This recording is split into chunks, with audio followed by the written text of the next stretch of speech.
The views and opinions expressed by guests on this podcast do not necessarily represent those of the podcast, its host, or sponsors. If you would like to discuss the murder in your family on this podcast, please be sure to visit themurderinmyfamily.com for more information. You can support this podcast by visiting patreon.com/themurderinmyfamily. This episode may contain unsettling material or subject matter. Listener discretion is advised.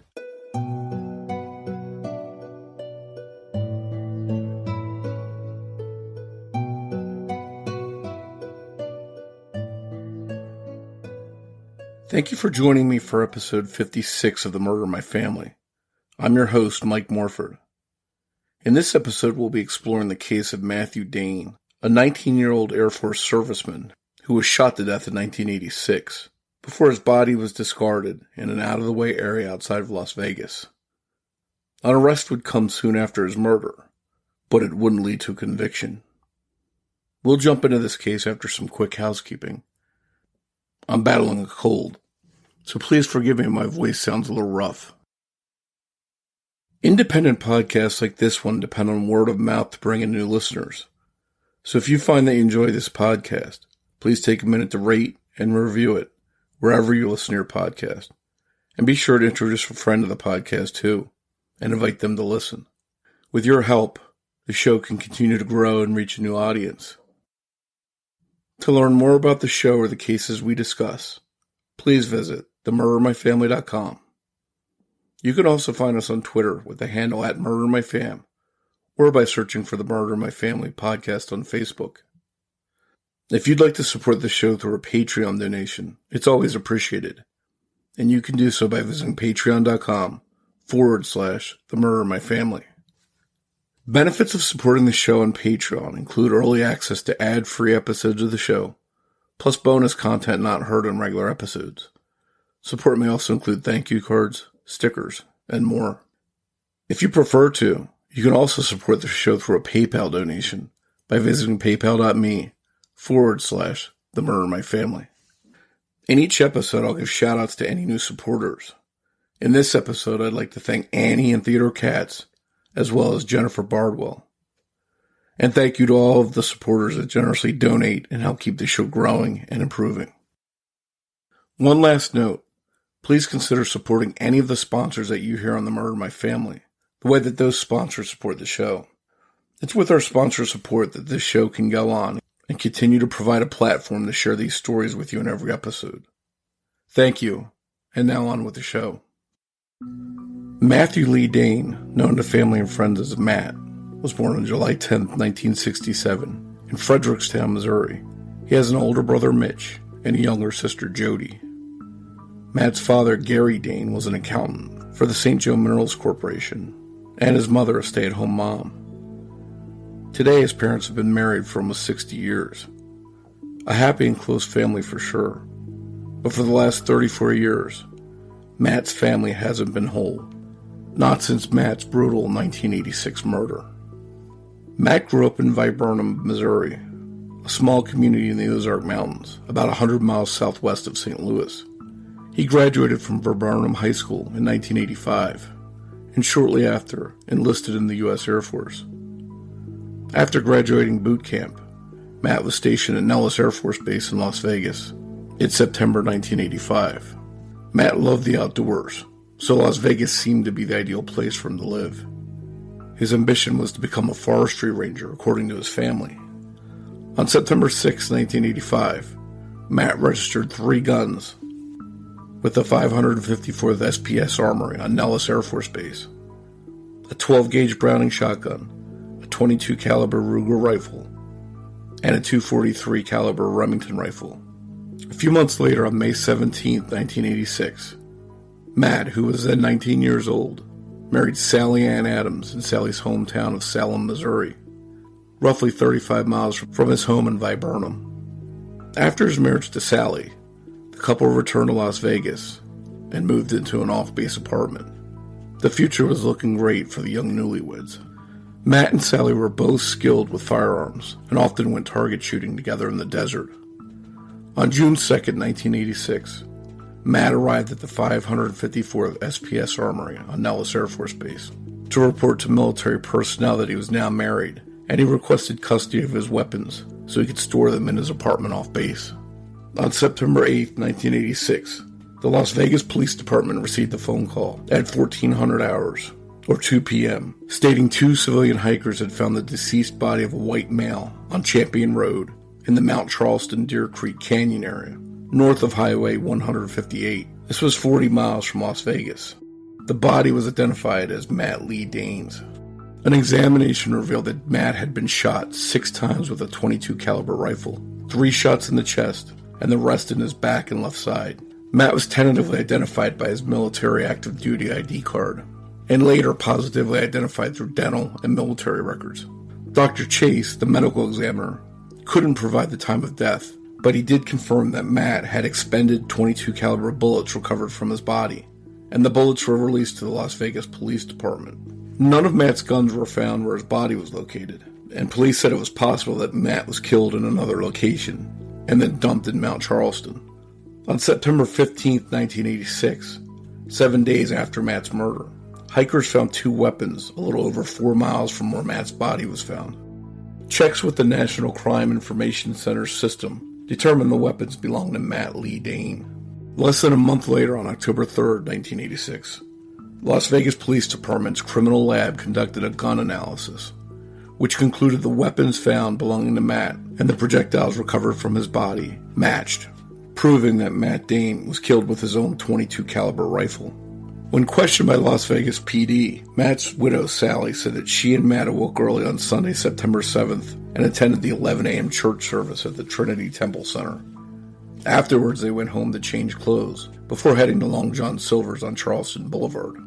The couple then proceeded to the Mount Charleston ski area, arriving around 1:30 to 2 p.m., and they stayed for approximately an hour to an hour and a half.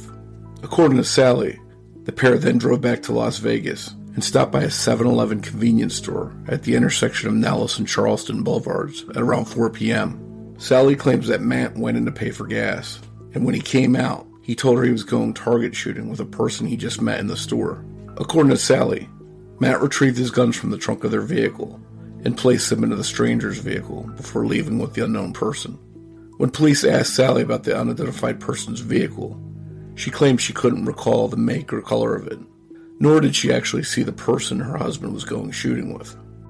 According to a friend of the family, Sally gave a slightly different story to the Air Force Office of Special Investigation. She told agents that she and Matt left Las Vegas on September 7th at 6:45 p.m. and had breakfast at 8 a.m. in Mount Charleston. They left Mount Charleston at 11:45 a.m. and arrived at the 7-Eleven at 1 p.m., 3 hours earlier than what she told Las Vegas PD. Detectives acquired Matt and Sally's home phone records and discovered that a 14-minute call was made at 1:05 p.m. on September 7th, the day of the murder. Matt's parents later confirmed that Matt was speaking to them at that time. It was also verified that Matt definitely attended the 11 a.m. church services at Trinity Temple Church. Matthew Dane couldn't have been at Mount Charleston at 11:45 a.m. or arrived back at Las Vegas at 1 p.m. To top it off, detectives also discovered that a white female placed a call at 6:46 a.m. on the day Matt's body was found to the Mount Charleston Forest Park Ranger's emergency line. The ranger advised the caller to call back on the business line, which she did at 6:47 a.m., and this time she asked if any accidents had been reported. By October 13, 1986, the Las Vegas Police Department had compared fingerprints. 2 sets of fingerprints were found on the .22 caliber rifle. One belonged to Matt Dane. The other belonged to his wife, Sally Dane. After Matt's death, Sally immediately filed a claim on Matt's life insurance policy. On October 22, 1986, the death benefit of more than $50,000 was paid out to Sally Dane, even though Matt's case was unsolved. A few months later, on January 2, 1987, Las Vegas authorities obtained a warrant for Sally Dane's arrest, but at the time she was in Evansville, Indiana. Authorities contacted the sheriff's department there, and on January 8th, Sally Ann Dane was arrested on open murder charges. Sally posted a $100,000 bond shortly after her arrest and stayed with a friend named Mickey Davis while in Evansville. Mickey told the local media that Sally was ready to appear in court Monday and emotionally prepared. Her preliminary hearing was originally scheduled for Monday, January 12th, but it was rescheduled to June 19th because her defense attorney was involved in a federal court case the same day. Continuances delayed the trial between January 1987 and September 1988. That month, a second grand jury failed to return an indictment. As a result, Matt Dane's widow walked free, and there's never been another arrest or any real suspects in Matt's case. And today, the case remains unsolved. Following her arrest, Sally Dane cut off contact with Matt's family and later remarried. Today, more than 3 decades after Matthew Dane's body was found discarded in Nevada, his family is still searching for justice. Matt's sister Jody joined me to discuss her brother's life and his case, as well as the frustrating aftermath of his murder. That conversation is coming up in just a moment. I want to tell you about our sponsor, one that you've heard me rave about, Best Fiends. Most of you know that true crime is my passion, but even someone like me needs a break from it every once in a while. So when I need a mental palate cleanser, my go-to refresher is Best Fiends. Best Fiends is a fun game that has a great puzzle-solving aspect to it, and an ongoing story that unfolds as you play. And what I really like about Best Fiends is that the game really stimulates your brain and can be played casually. It's got a great-looking design and bright, bold colors. I'm still competing against my wife. She's on level 124. I just crossed 100, and I can't seem to catch her, but I'm getting closer and having a lot of fun in the process. And I try to play every day. You can collect lots of different characters that are strategically used for each level. What's great is that you don't even need internet to play, so it's perfect while traveling. Engage your brain with fun puzzles and collect tons of cute characters. Trust me, with over 100 million downloads, this 5-star rated mobile puzzle game is a must-play. Download Best Fiends free on the Apple App Store or Google Play. That's friends without the R. Best Fiends. Our next sponsor is BetterHelp. Is there something that interferes with your happiness or is preventing you from achieving your goals? BetterHelp Online Counseling is there for you. Connect with your professional counselor in a safe and private online environment. It's so convenient. You can now get help on your time and at your own pace. You can schedule secure video and phone sessions, plus chat and text with your therapist. Licensed professional counselors are available who are specialized in anger issues, depression, stress, anxiety, and so much more. Anything you share is confidential. If you're not happy with your counselor for any reason, you can request a new one at any time for no additional charge. There are 3,000 licensed therapists across the 50 United States, and BetterHelp is available worldwide. Start communicating in under 24 hours. BetterHelp is available on desktop, mobile web, Android, and iOS apps. BetterHelp isn't a crisis line, but it is secure, convenient, and professional, and financial aid is available for those who qualify. If you're a regular listener of the Murder in My Family, then you know that sometimes we all have a lot to deal with, and BetterHelp can get you through those times. Best of all, it's a truly affordable option. The Murder in My Family listeners get 10% off your first month with discount code FAMILY. So why not get started today? Go to BetterHelp.com/family. Simply fill out a questionnaire to help them assess your needs and get matched with a counselor you'll love. That's BetterHelp.com/family.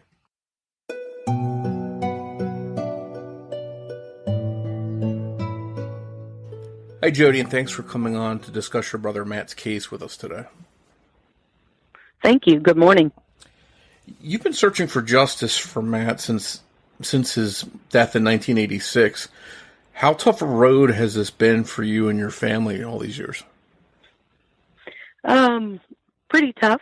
Some days are obviously better than others. We've chosen to move forward. We're not going to, let this rob us of joy and rob us of a good life. But it's tough. It's crazy. After 34 years, you can still miss someone so intensely. And I think some of that is just not having the closure. You mentioned that 34 years without your brother. What kind of things are you missing about him? Well, my other brother, Mitch, and I have moved on. We've got kids. We've got grandkids. We all live in very close proximity to our parents.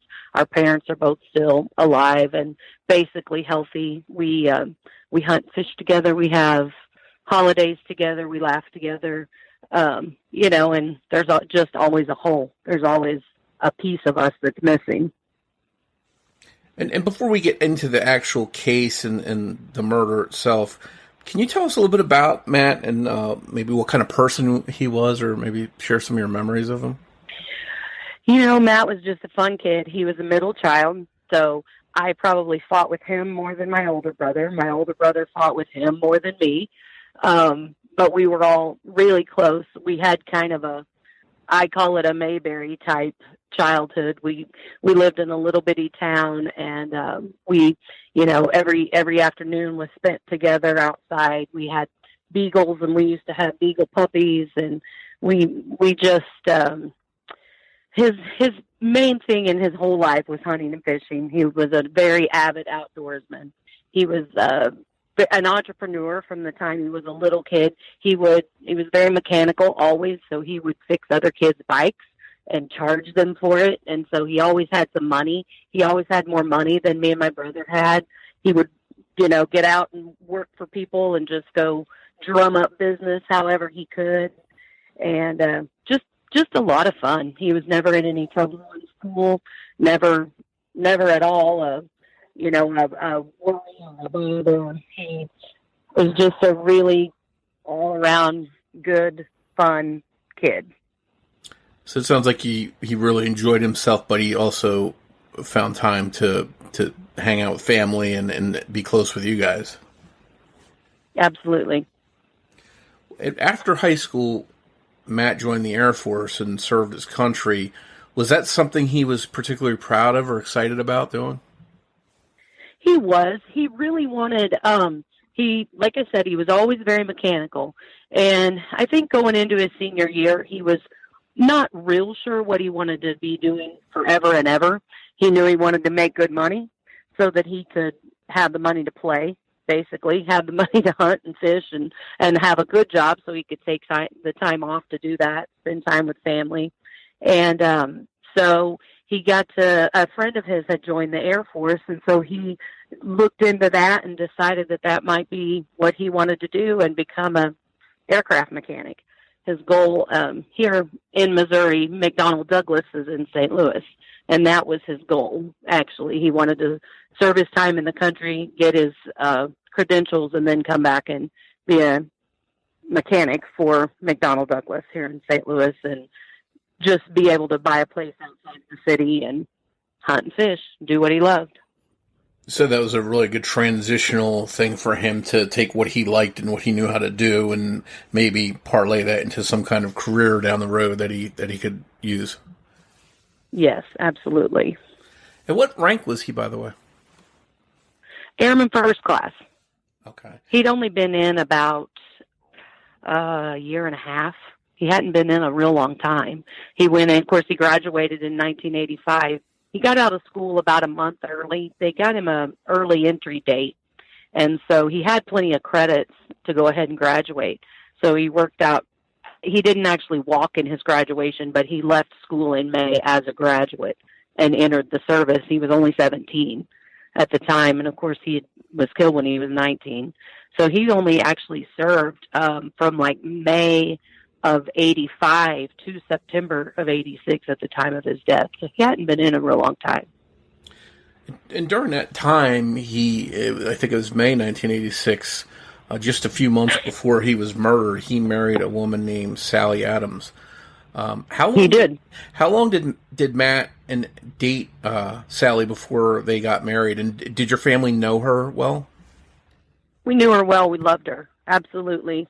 We're tickled to death. We were raised in the Assemblies of God churches, and Matt and Sally met before his senior year, so it would have been in 1984. They met at church camp and dated for about a year until he left for the service. And they actually, I think, broke up for a little while, just a long-distance thing. But then that first year when he came home at Christmas, they had been writing some letters and talking some, and they got back together, and he proposed at Christmas in 85, and then they planned a wedding and got married in 1986. We were all tickled to death, had a big, beautiful wedding, and just absolutely thrilled us all to death. And when he they got married, he moved from the, I guess, the airmen's quarters or military housing onto their own place together. Right. They rented a small apartment just there, a few miles from post or from the base, and that's what they had whenever they were married. How was that transition for him? Was everything fine during that time? I think he was as happy as he could be. He was just completely thrilled. He was really lonely. I recently have read over the letters home again, and all he could talk about was wishing that Sally was there and that somebody was there. He was lonely. He wanted to come home. He was happy to serve his country, but tough on servicemen too, to be away from home, especially when you did have the kind of home life that we had. We were all very close, very loving, very supportive, and so he wasn't running away from anything when he went in the service. He just chose to join and serve his country. And so, getting home and getting back to his family was huge. Where was he stationed during that time when he was away? When at the time of his death, he was at Nellis Air Force Base. Of course, he went to San Antonio, Texas for basic training, and then he went to Wichita Falls, Texas, at Shepherd Air Force Base for his tech school. And I think that was about a 12 or 16 week thing after basic. And then at that time, say about 6 months in, that's when he went out to Nellis in Las Vegas. And that was his duty station, essentially, where he was to be stationed at. For a while. Yes. He was an F-16 mechanic. They call him crew chiefs. And I think at the time of his death, he was an assistant crew chief on an F-16 fighter jet. He was very proud of that. How was his life there, as far as you know, once he's back, he's with Sally, he's settled in? Did everything seem okay at the time? It did. We didn't know anything was really going on until a couple of months in. My parents and I and Sally's parents actually took a trip in an RV to Las Vegas to visit, just took off to go see them. And when we got there, we immediately realized that things were not good. And Sally wanted to come home. She wasn't adjusting. She was also from a good Christian, loving family, and she wasn't adjusting well to being away. Was it just being a wife in general, do you think, or being a military wife with all that they have to, endure? Mike, I was young. And my parents tried to shield me from a lot of this. I spent a lot of time laying in their pool that week while my parents and my brother and his wife tried to do some counseling and talking through some things. But to me, I think it really was just being away from home. If you would, take us back to September. How and when did your family find out that Matt's missing, and what were your initial thoughts? Well, on September 7th, that's my parents' anniversary. And they had been to church, and we got home from our church service, and they called, and Matt called home to talk to my mom and dad, and my mom and I were there, but my dad wasn't, so we got to talk to him for a little bit, and he told us that they'd been to church, and they were going up into the mountains to piddle around, just piddle around, may do some target shooting. So they did that, and then the story from there, that's the last time that we had any contact with him, was about 3:00 Las Vegas time on September 7th. And that's the last time we had any contact with him. That's the last time that we know from Matt what happened and what had been going on in his life. And after that, we were told they went to the mountains, they did a little target shooting, they came back to Vegas, stopped in the 7-Eleven, and Matt ran into a friend. No name, no description, no visualization of that friend, no description of the vehicle, just ran into a friend, and he was going to go back up into the mountains that evening and see if they could see any mule deer come down. And then Sally went home. So this is all Sally's account of going out shooting and then coming back. This is Sally's account. Mm-hmm. Yes. Yes. And she claims that after they got done shooting, they came back, they go to the 7-Eleven convenience store. Did anyone there report seeing Matt? Was anyone there confirmed that? Okay. So it's Sally Matt was saying they actually state Matt was not in the store. They did have surveillance tapes. Back then it was a cassette tape that they kept for about 2 days. But Matt, this was a 7-Eleven just very near their house, and he was a frequent flyer, like a daily customer. And the interviews that I have seen say that no one saw him there that day. And at the time, there was no footage of the vehicle there in the parking lot. So it seems like as a regular customer that was in there all the time, they probably would have recognized him if they had seen him that day. It would appear that way to me. And so the first thing the last time you have contact is that day. When do you find out that he's actually missing, and how did you find out? Or did you find out that he was dead before you even found out he was missing?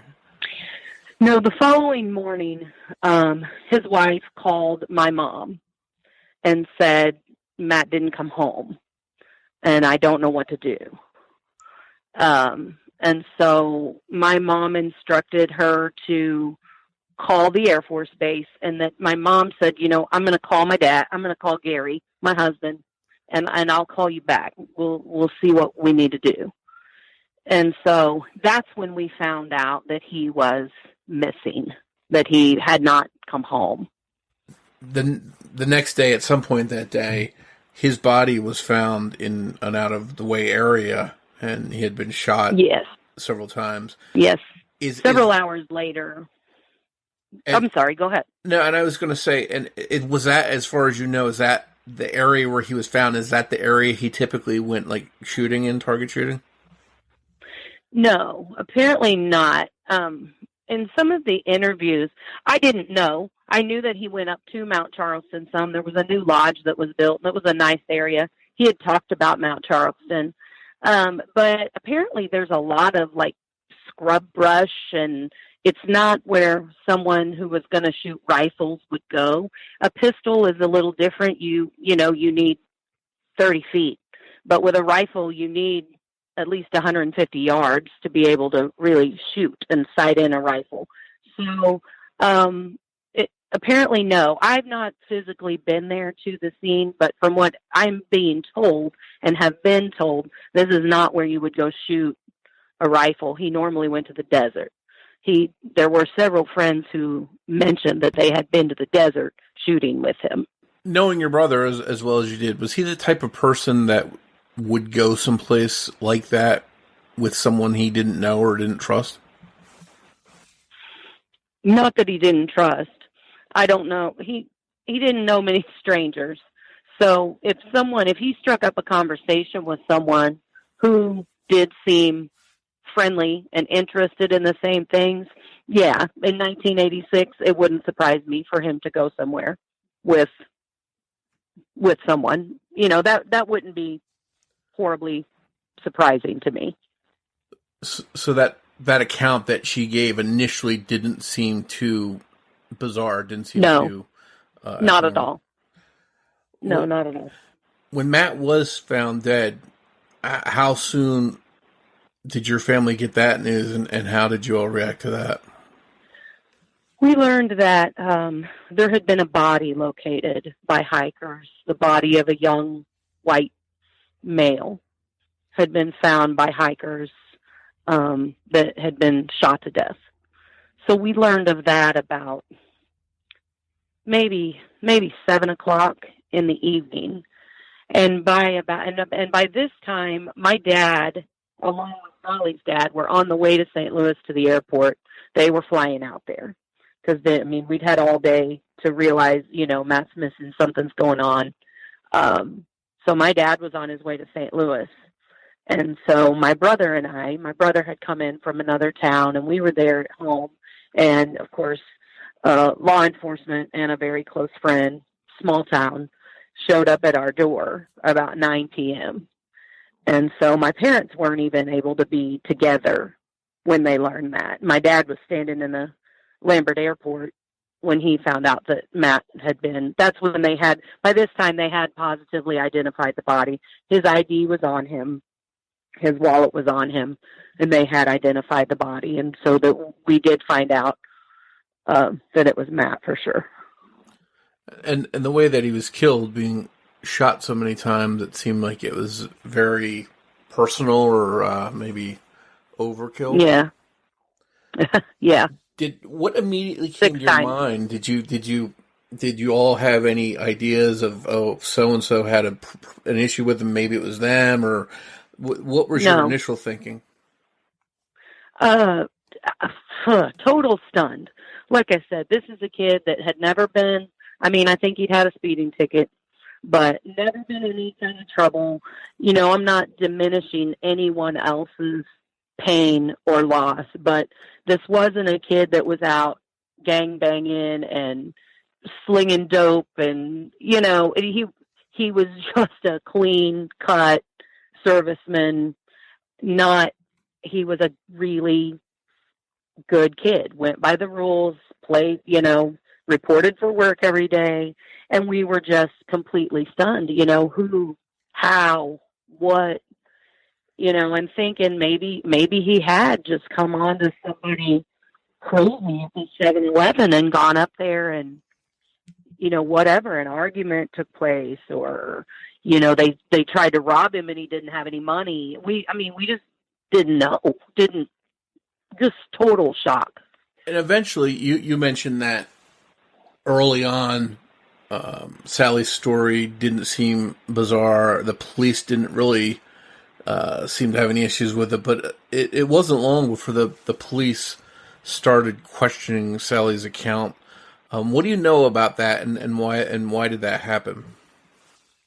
Well, I know it was done pretty privately. They knew how close we were, and that we were, you know, our families were very close. We were intertwined, and they knew we didn't suspect her. They knew we didn't have any reason to or think that she could be capable of this. And I think it was probably in maybe November that detectives flew out and actually spoke with my parents and presented them some evidence, information, and what they were gathering and how they were feeling. And we were shocked, offended, mad. We just, how could you even think this about her? But then as they begin to lay out the evidence and, you know, reality set in, we understood that she was the only suspect. And, you know, our family wants justice. If it's not her, good. I want to know who did it. Who did it?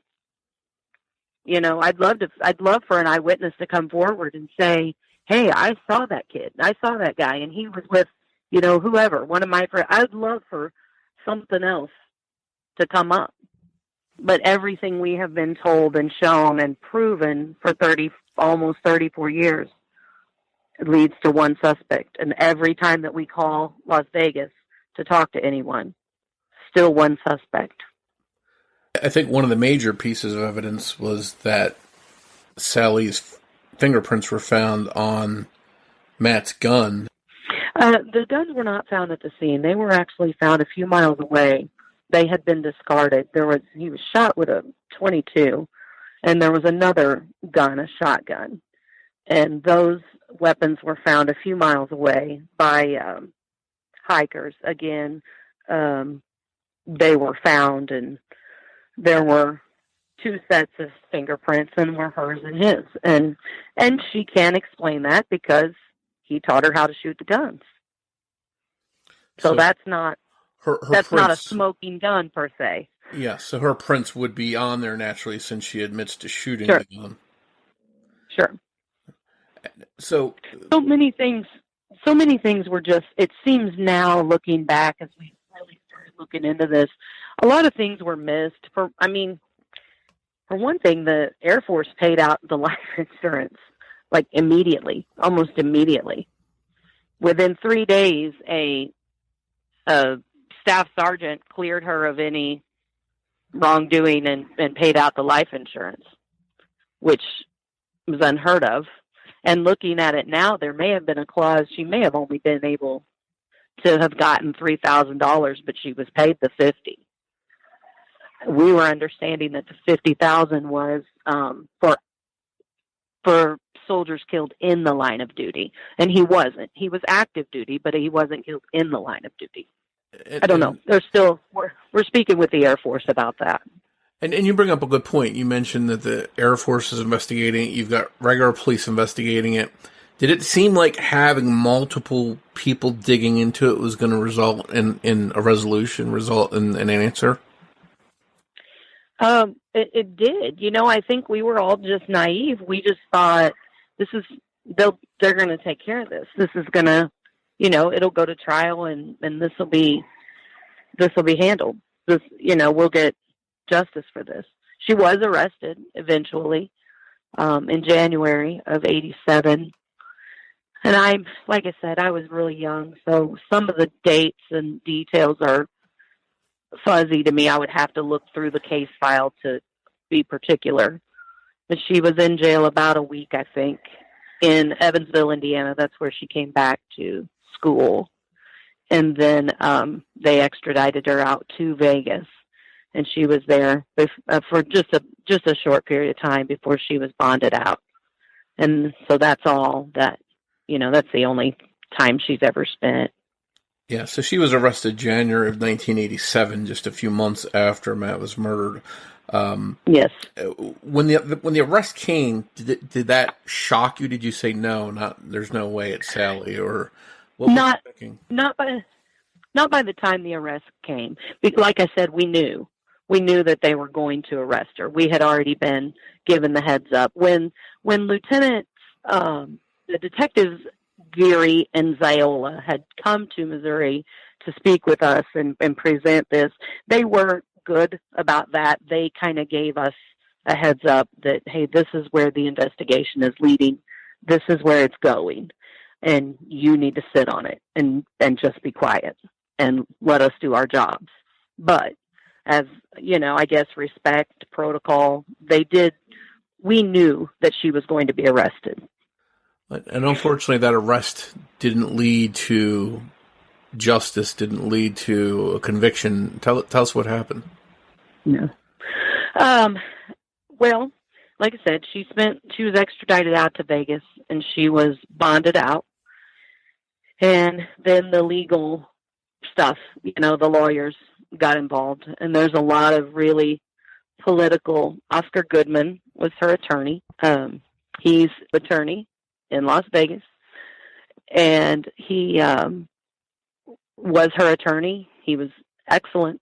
He defended her well, and I feel like some things on the prosecution end of it were kind of let go as we're digging into the case more. There were questions that weren't asked, records that weren't gotten. Phone calls that were made after Matt's murder between Sally and her mother that were never, never presented, never, I don't know. They're just, the evidence they said was too circumstantial. The physical evidence that was there could be explained. And so all of the evidence that they had was circumstantial. So then we went into, we're going to have a preliminary hearing. Then, no, we're going to go to a grand jury. And it actually did go before 2 grand juries. The first one was just hung. There was no resolution. And then the second one, there was a couple of holdouts that decided there was not enough evidence for the case to go to trial. So it was just dropped. I mean, there wasn't, the case has never been closed, but at the time they did have to drop charges just pending further evidence. I guess if there's a silver lining, it's since she wasn't tried and found innocent or acquitted, then if any new evidence surfaces, she could always be brought to trial in the future. Sure. Yeah, absolutely. There was actually her small hometown, very supportive of her, but they actually reported that she was acquitted, and that's false. She was not. And because unless you actually stand trial and are found innocent or not guilty, it's a big difference. And so was that like a sort of a punch in the gut for you to see someone arrested and then it just fall apart like that, and 30 plus years later you're still here in the same spot? Yes, absolutely. And watch who you've been led to believe and what the evidence has been laid out in front of you. Watch somebody go on with their life and live this seemingly charmed life. Marry, have children, have grandchildren. A punch in the gut's a good way to describe that. And I know that police, I've read in a couple different spots that police had a theory for a motive, but they didn't release that. Are there any ideas that you have of what a motive for Matt being murdered might have been? She wanted to come home, and her father apparently did tell her that, the only way you're released from this marriage, and again, I go back to this extreme Christian upbringing, Assemblies of God churches. They were, he was a deacon in his church. Divorce would shame this family. And you've done this, you're bound to this.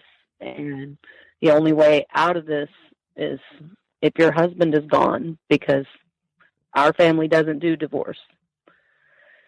And that was the way home. And there were a lot of other circumstantial things. They came home for a visit the weekend prior to Matt's death, and she insisted that they stay with us at our home as opposed to spending any time with her family. That made the detectives at the time think that there was premeditation as well, that she knew she would be home soon enough. And versus, it seems, to someone that's rational and thinking clearly that if I just went out of this marriage, I just want to go home, I could just file for divorce and go. But, we're talking, 3 decades ago in a really Christian, strict upbringing, it might not have been as clear cut as that. Absolutely. It's, it was a different time, and and maybe that was, I think today, sometimes we are too quick to just walk away from a marriage. I think sometimes you do say, hey, listen, you guys did this. You need to buckle down and fix this, work on it. But I don't think it's a different time now than it was then. Yeah. And like I said, deacon in the church, it was ingrained in every fiber that we had as kids growing up. And I think we should point out, correct me if I'm wrong, Sally's never admitted to any involvement. She's always denied that. Is that correct? No. And since she was charged, she's had no contact with us at all, which I think is a little odd. I would be begging for mercy and trying to make somebody understand. And everyone's different. You don't know how you would act until you're in a situation. But knowing her like we did, I think my family was all very surprised. I think we felt like she would have reached out to us and said, they've got it wrong. I didn't do this. Instead, she just I wish quiet. She would have. Yeah. Oh, yeah, just total went dark. Basically, we haven't had much conversation with her since after the funeral. She wanted her things and his things packaged completely separately. by the Air Force. Even in their apartment when they packed his things up, her things and his things were all separate. And they had a little dog. The day of the funeral, she gave the dog away. She was done with that part of her life. So she just disconnected from the whole situation. Everything. And started over. As soon as he was dead and the funeral happened, that was the end. Oh. And you mentioned whether she was ultimately responsible or someone else somehow was responsible. You just want the truth. You want to know who it was and have them brought to justice. Absolutely. You bet. And your brother was... I don't want someone innocent sitting in jail. I would never want that. I wouldn't wish that on anyone. I wouldn't want anyone innocent to be in jail, but it's also not fair that someone who committed a cold-blooded murder is running around, almost 34 years later, living their life. Are your parents still alive? Yes. So they've had to live with this, losing one of their children all these years and go through this. Yeah. Of course, their anniversary every year is Matt's date of death. That's very, very painful, probably a mixed day for them. It is. We always stick pretty close together on my parents' anniversary. We try to go somewhere and do something as a family. It's just it's a happy day. It's a sobering day as well. Most couples, divorce rate's already over 50%. It goes up even greater for a couple that's lost a child. And so they've stood the test of time, and I have to say my parents never missed a beat. My mom got up every day, and I had my uniforms and, ready for cheerleading and volleyball, and they never missed a ball game. They never missed a choir concert. And I know there were days they would have loved to have just quit, given up, but they're really, really amazing people. Well, you bring up a good point, because there's always a ripple effect when something like this happens. The family members, absolutely, their lives are permanently changed, and you hit the nail right on the head. There's divorces and family breakups, and some people turn to alcohol or drugs, and it sounds like they, as hard as it was, they stuck together and as a team. So that's good to hear. Yeah, they did. But at 47 years old, what happened to me when I was 14 with the death of my brother, I've always felt like my life is in two parts, and it's before Matt died and after Matt died. And it sounds so silly sometimes to think that I think about it every day, but I do. I think about it every day. And when we talked about opening this case back up and going forward with some things, my mom asked me seriously. She said, "Can you truly tell me that you would feel better if someone was in jail for this?" And 100% unequivocally, yes, I would. I would feel better knowing someone has to pay for this. Yeah, because your brother was just a kid. He had his whole life ahead of him. Yeah, so he's not coming back. I know that. He's not coming back. Of course it doesn't bring him back. But he didn't die in vain either, And you try to think all things happen for a reason, and like you said, a silver lining. I don't know what it would be. I still struggle with that. Show me why. Where's the good in this? What good came of this? And I struggle with that, because I sure don't see it. Yeah. And despite being so young, being 19 years old, what was his Matt's legacy, or what do you think it should be? He was just one of the funnest, most upbeat, happy, support anybody, truly happy for other people. In hunting and fishing, that was his life, the outdoors and hunting and fishing and skiing, boating. He was just truly happy for anybody who could get up on skis. anybody who killed a big buck, he was just a really good, kind, happy person. And I just will never, ever forget that. I don't ever remember my brother being sad or mad or depressed. Not that we all have emotions, something aggravates you, so you get mad, you get in a fight. But as far as just a person, he just was genuinely a fun guy. It sounds like he would have possibly done some really good stuff too if he was allowed to live out his life. Yeah, it does. And I think a divorce would have crushed him, but you bounce back from that. Yeah, especially if you can bounce back from that. You have the opportunity to bounce back from that. And he was young enough that he could have recovered and sure. had an entire new life afterwards. And if anyone out there, I know that after all this time and people forget stuff and people move, pass away, whatever, but if there's anyone listening out there that somehow remembers this case or knew your brother or heard about what happened, has any kind of information or any kind of tip, who should they contact? Las Vegas Metro Police Department still has an open case. There's actually a Detective Hefner that's assigned to the case right now. And then, feel free to, I wouldn't care at all if someone reached out to me, but I would say Las Vegas Metro Police. There was a lot of political, like I said, there was a lot of political stuff. Every time we'd ask for the case to be opened, it would get shut down. I touched on that a little. Oscar Goodman was her attorney. After Oscar Goodman left private practice, he became the mayor of Las Vegas.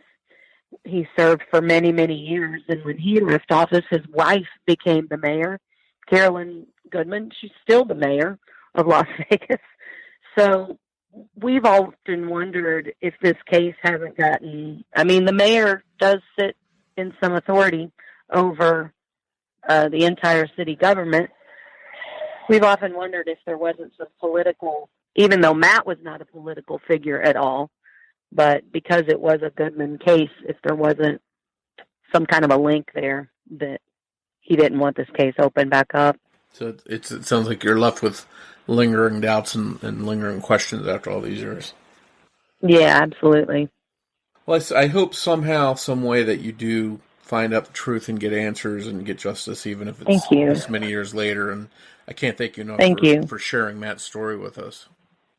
I can't thank you enough for taking interest in it. It's really, it's affected a lot of lives. As my family and I have talked a lot through the years, I don't think, because we were so enveloped in our intense grief at the time and what we were dealing with, I don't think we realized how it affected other people around us, our small community. I still have people who reach out to me on the day of Matt's death, the anniversary, and say, "Hey, love you, thinking of you today." And I'm like, gosh, it's 30-something years. I didn't even, it's just crazy. It was a neat community to grow up in, and they sure have offered us a lot of support over the years. Thank you once again for joining me for this episode of Murder My Family. Thanks goes out to Debbie Buck at TrueCrimeDiva.com for writing and research assistance in this episode. We'll be back here in 2 weeks with an all-new episode of the Murder My Family. And just a reminder, my new podcast that I'm launching, Missing Persons, starts next Saturday. So I hope you'll tune in for the debut and check it out. And before you go, remember that every murder victim means something to somebody.